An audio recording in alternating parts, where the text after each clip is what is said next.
Would you rather poop a pineapple or pee a grape? Come on. Everyone knows the correct answer is pee a grape. Whoa, I'm sorry, what? Would you rather have denim skin, or live in a bag of milk?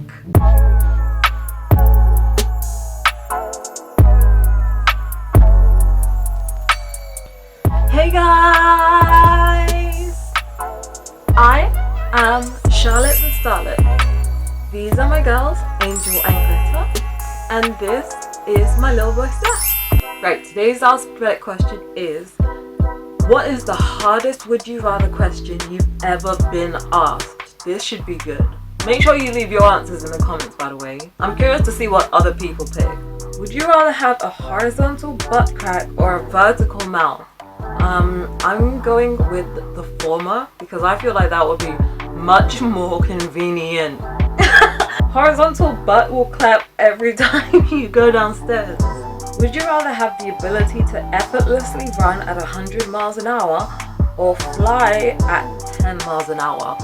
I'll take flight. I ain't running nowhere. Flying will be arguably better for one reason only. If you wear a wingsuit, you can accelerate really high in the air and just stop flying and use your wingsuit to glide hella fast wherever you are going. Yeah. Would you rather have to pay for everything in pennies or have to use a pogo stick as your only method of transportation? This includes walking. If you want to get up off the couch to go get a bag of chips from the pantry, you have to pogo there. Oh man. Yeah, I think I'd actually go with the pogo stick.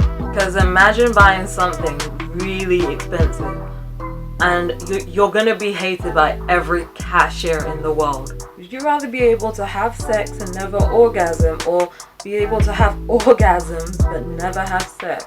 In the past, asking this, men and women both seem to have different answers on this one, of course. Would you rather never enjoy music again or never enjoy food again? Oh shoot, I was gonna say never listen to music again, but I am a very, very, very big Michael Jackson fan and I cannot simply have that, so I guess it has to be food.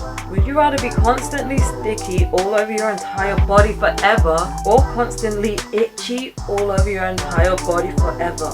I simply cannot choose. I actually think I'd go with itchy.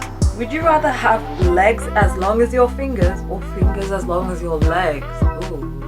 I feel like having fingers the size of your legs would be really scary for other people, and I feel like I get less ridiculed for legs the size of fingers.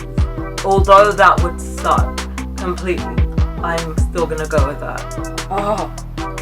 Would you rather poop a pineapple or pee a grape? Come on. Everyone knows the correct answer is pee a grape. I think this is a pretty popular one, but it's, would you rather find a person or 1,000 cockroaches in your attic? Again, correct answer is a person. Would you rather be blind or deaf? It seems like an easy choice to say deaf, since it would seem to be much less difficult to navigate the world being deaf than blind. But I once had a blind friend who was not born blind and had only become so around the age of 17, who told me that she'd still rather be blind than deaf because being deaf sounded very lonely. Yeah, I still think about that conversation sometimes. Oh, would you rather drink a glass of someone's spit or someone else's sweat? I actually think I'm gonna go with sweat. For me, it's like a consistency thing. When I was working as a lifeguard at a water park, my brother posed this question to me.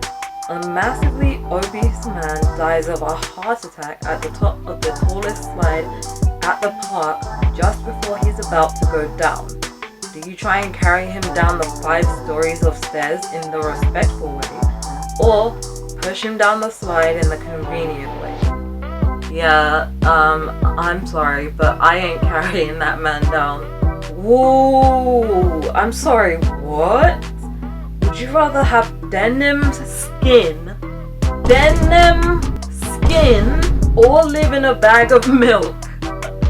This was asked at a party in college and I still think about it 10 years later. Oh no. Yeah, I actually think I'd have denim skin because denim is kind of nice. Plus, there are too many other places outside of a bag of milk that I really want to go to. Oh no.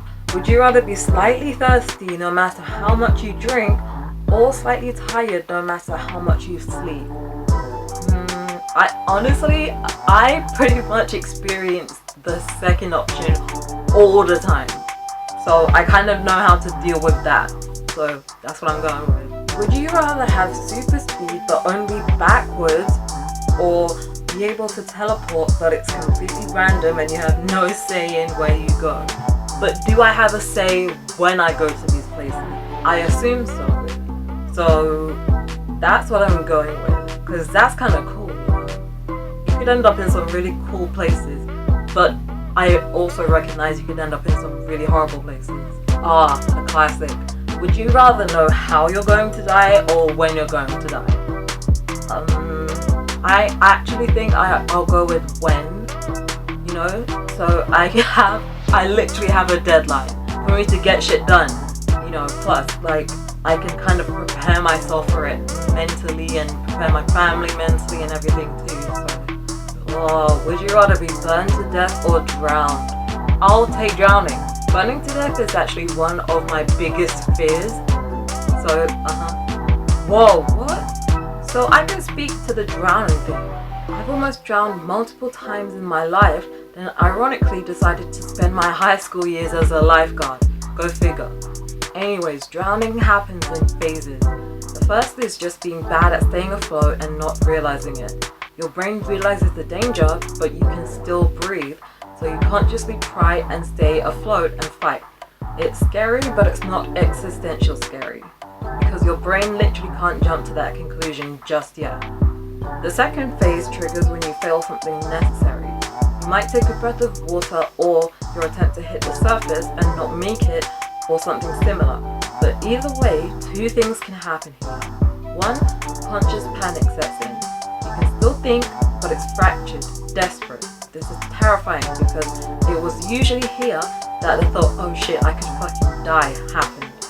Two, there's a physical response. Water enters your lungs, CO2 builds. You begin to gasp unconsciously for more air, but often end up only sucking in more water.